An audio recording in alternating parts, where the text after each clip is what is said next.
প্রথমেই শুভেচ্ছা রইল সকলকে আমাদের আজকের ক্লাসে। তো প্রথমে আমরা পরিচয় পর্বটা সেরে নিই।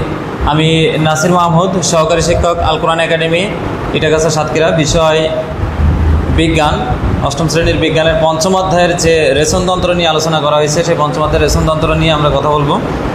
তো আমরা দেখি আজকে শিকনফলে কি আছে। শিকনফলে দেখা যাচ্ছে যে আমরা বৃক্ক কী, এর অবস্থান এবং বৃক্কের সচিত্র অর্থাৎ চিত্রসহ আমরা ব্যাখ্যা করতে পারবো। এবং দেখেন বৃক্কের কাজ বর্ণনা করতে পারবো।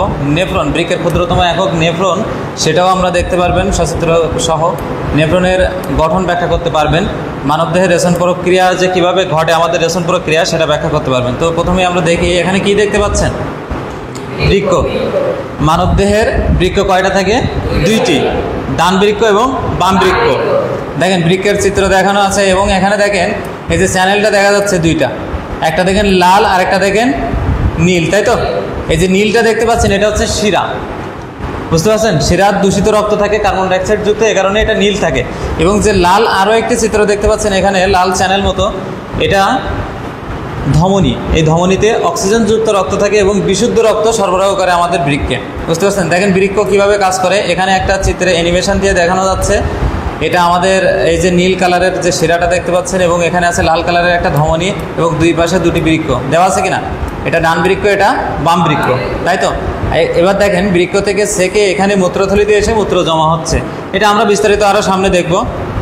তো দেখেন এখানে কি ঘটছে বৃক্কের মধ্যে, সেটা ভালোভাবে দেখেন। এবং এর কাজ বলতে পারেন, এর কাজ হচ্ছে আমাদের দেহের 90% পানি, বিভিন্ন লবণ, আমাদের দেহে যে বিভিন্ন লবণ উৎপন্ন হয়, এছাড়া urea, uric acid, ammonia, creatinine, এই সকল বর্জ্য পদার্থগুলো কী করে, সেকে দেহের বাইরে বের করে দেয়। বর্জ্য পদার্থ বাইরে বের করতে হয়তো নাকি, আমাদের যেমন কিচেনে অনেক দিন ধরে যদি বর্জ্য আটকে থাকে গন্ধ হয়ে যায় না, তেমন আমাদের দেহের ভেতরেও যদি বর্জ্য আটকে থাকে কী হয়ে যাবে, আমাদের দেহের নানা প্রকার ক্ষতি হবে। আমরা একসময় মৃত্যু বরণ করতে পারি যদি বৃক্ক নষ্ট হয়ে যায়। এই কাজটা সম্পূর্ণ করে কে? বৃক্ক। দেখেন এখানে সম্পূর্ণ রেশনতন্ত্রের, আমাদের প্রধান রেশনতন্ত্রের কার্যপদ্ধতি এখানে দেওয়া আছে। দেখেন এটা কি, রেনাল ধমনী। এবং এই যে নীল কালারটা দেখতে পাচ্ছেন, এটা হচ্ছে রেনাল শিরা। আমি বলছি কি, ধমনী লাল কালারের এবং শিরা নীল কালারের। কারণ নীল কালারের কেন? কারণ ওটা বিশুদ্ধ দূষিত রক্ত সরবরাহ করে, এই কারণে। এবং দেখেন এখানে দুইটা বৃক্ক দেওয়া আছে। বৃক্কের আকৃতি সিম বীজের মতো অনেকটা, কেমন? সিম বীজের মতো, ঠিক সিম বীজ যেমন ঠিক তেমন। আর এখান থেকে যে দুইটা নালী চলে আসছে, দেখেন এই হলুদ আকৃতির দুইটা নালী দেখা যাচ্ছে। এই দুইটা নালীর নাম কি? ইউরেটার। দুইটা নালীর নাম কি? ইউরেটার। এই ইউরেটারের মাধ্যমে কি হয়, বৃক্ক থেকে যে সকল বর্জ্যগুলো উৎপন্ন হয়, সেই বর্জ্যগুলো কি করে, ইউরেটারের মাধ্যমে এই মূত্রথলিতে এসে পৌঁছায়। কোথায় এসে পৌঁছায়? মূত্রথলি। মূত্রথলিতে এসে জমা হয়। আর এই মূত্রথলির দেখেন সর্বশেষ প্রান্তে এখানে মূত্র নালী আছে, ছিদ্র, ছোট্ট একটা প্রান্ত, এর নাম হচ্ছে ইউরেথ্রা। ইউরেথ্রা বা মূত্র নালী, বুঝতে পারছেন? এখান থেকে কি হয়, মূত্র বাইরে চলে যায়। তারপর দেখেন আমরা যদি বৃক্কের গঠনের ক্ষেত্রে লক্ষ্য করি, বৃক্কটা দেখতে কেমন, আমি বলছি কি সিম বীজের মতো। এখন ওটাকে যদি মাঝখান দিয়ে ভেঙে ফেলি আমি, বা মাঝখান দিয়ে যদি কাটি, তখন এরকম দেখা যায়। এটাকে বলে লম্বচ্ছেদ। বৃক্কের লম্বচ্ছেদ দেখেন, বৃক্ক দুইটা, ধমনী এবং শিরা চলে আসছে, ঠিক আছে? কারণ কি, একটা রক্ত নিয়ে আসবে আরেকটা রক্ত নিয়ে যাবে। মাঝখান থেকে কি হবে, মাঝখান থেকে যে বর্জ্যটা থাকবে সেই বর্জ্যটা বাইরে বের করে দেবে। দেখেন এখানে কি কি আছে, মেইন জিনিসটা, বৃক্কর এই যে বাইরের অংশটা, এখান থেকে এরকম চাপা থাকে, এর কারণে বলে ওটাকে পুরুত্ব। বৃক্ক 3 সেন্টিমিটার পুরু। এবং আর এই যেটুকু দেখছেন, ঠিক আছে, এর দৈর্ঘ্য কত? এটা 6 সেন্টিমিটার। এবং লম্বায় আমি যদি মাপি তাহলে কত হবে, 10 থেকে 12 সেন্টিমিটারের মতো, ঠিক আছে? এছাড়া এই যে বৃক্কের বাইরের অংশ, এটাকে বলে কর্টেক্স। বৃক্কের বাইরের অংশ কি বলে? কর্টেক্স। এবং বৃক্কের ভিতরে এই যে অংশটা, এখানে থাকে কি, মেডুলা। এই অংশটাকে বলে মেডুলা। এবং দেখেন এরা এখানে তুলির মতো আকৃতি, বা হচ্ছে তুলির মতো আকৃতি দেখা যাচ্ছে। এই তুলির মতো আকৃতির নাম কি? Renal pyramid. 10 থেকে 12টি রেনাল পিরামিড একটা বৃক্কে থাকতে পারে, বুঝতে পারছেন? এবং দেখেন এই যে কর্টেক্স বলছিলাম বাইরের অংশে, এই কর্টেক্স সহ আর যে মেডুলার এই অংশটা থাকে, এই অংশটা মিলে 10 থেকে 12 লক্ষ নেফ্রনের অবস্থান। 10 থেকে 12 লক্ষ কি থাকে? নেফ্রন। নেফ্রন কি? বৃক্কের ক্ষুদ্রতম একক হচ্ছে নেফ্রন। নেফ্রন কি? বৃক্কের ক্ষুদ্রতম একক। এই ক্ষুদ্রতম এককের কাজ কি? বৃক্কে যে রক্ত আসে, প্রতি মিনিটে আমাদের বৃক্কে রক্ত আসে, এই রক্তটা থেকে কি করে, নেফ্রন সেকে বর্জ্যটা নিয়ে নেয়।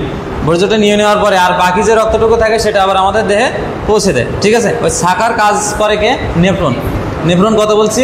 10 থেকে 12 লক্ষ। দেখেন নেফ্রনের চিত্র যদি আমরা একটু খেয়াল করি তাহলে দেখেন নেফ্রনের গঠন আমরা যদি দেখি, দেখেন এটা হচ্ছে নেফ্রন, দেখতে পাচ্ছেন এই নেফ্রনের এই যে দুইটা প্রান্ত থাকে, দুইটা প্রান্তে একটা হচ্ছে ইফারেন্ট ধমনী, আরেকটা হচ্ছে এফারেন্ট ধমনী। বুঝতে পারছেন?